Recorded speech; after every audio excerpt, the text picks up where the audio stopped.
সত্যি জানতে ইচ্ছে করছে আজকে যে আজকে আপনি এই ঘটনার পরে কি বলবেন? কোন অধিকারে ভারত নিজের জমিতে সে কাঁটাতার দিচ্ছে, নাকি বেড়া দেবে, না পাঁচিল তুলবে, সে নিজের জমিতে দিচ্ছে? সেখানে বাংলাদেশের বর্ডার গার্ড তারা এসে বাধা দিতে এসেছিল কেন? মানে কিসের উস্কানি এটা? পায়ে পা দিয়ে ঝগড়া করার উস্কানি? একটা যুদ্ধ করানোর জন্য একটা সুরসুরি দেওয়া? ভারত তো যুদ্ধ করতে চাইছে না, কোনোভাবে কোনো পদক্ষেপ নিচ্ছে না। এটা কি ধরনের ব্যবহার হলো? এটা কি ধরনের পদক্ষেপ? কি বলবেন আপনি এটাকে?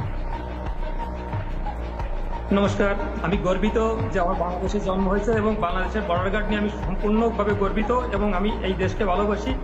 এই দেশের জন্ম আমার শত জন্মের কর্মের ফলে হয়েছে। কারণ বাংলাদেশের মতো একটা শক্তিশালী জন্মগ্রহণ করা একটা ভাগ্যের ব্যাপার, ভারতের মতো একটা দুর্বল দেশে জন্মগ্রহণ করা অন্য ব্যাপার।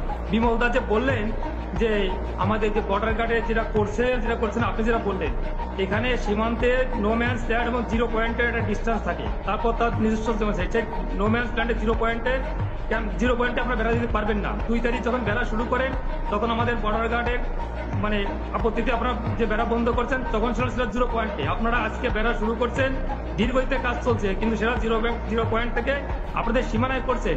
আপনাদের সীমানায় বেড়া দেবেন না, পুকুর কাটবেন না, গাছ লাগাবেন, এতে বাংলাদেশে কিছু আসা যায় না। আর বাংলাদেশ নিয়ে আমি যেভাবে বললেন দুর্বল, সরিষা খেতে ট্যাঙ্ক দিয়ে একবারও বলবেন না। আপনার বয়স কত আমি জানি না, আপনি 2001 সালে আপনার বয়স কত ছিল? 2001 সালে আপনারা উস্কানি দিয়েছিলেন সীমান্তে।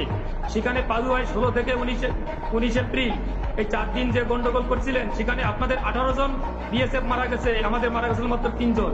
আপনাদের 2 জন বন্দী হয়েছে, আমাদের 1 জনের বন্দী হয় নাই। আপনাদের 2 জন আহত হয়েছে, আমাদের মাত্র 5 জন আহত হয়েছিল। মনে পড়ে না? লজ্জা করে না আপনাদের? বাংলাদেশ নিয়ে তাচ্ছিল্য করেন। 2001 সালে শিক্ষা হয় নাই, 2005 সালে 18 বর্ডারে গন্ডগোল করছিলেন, সেখানে আমাদের অ্যাসিস্ট্যান্ট কমান্ডার শ্রীমান জীবন কুমার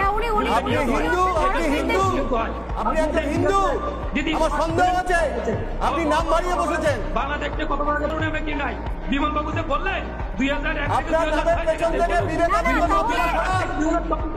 দেখেন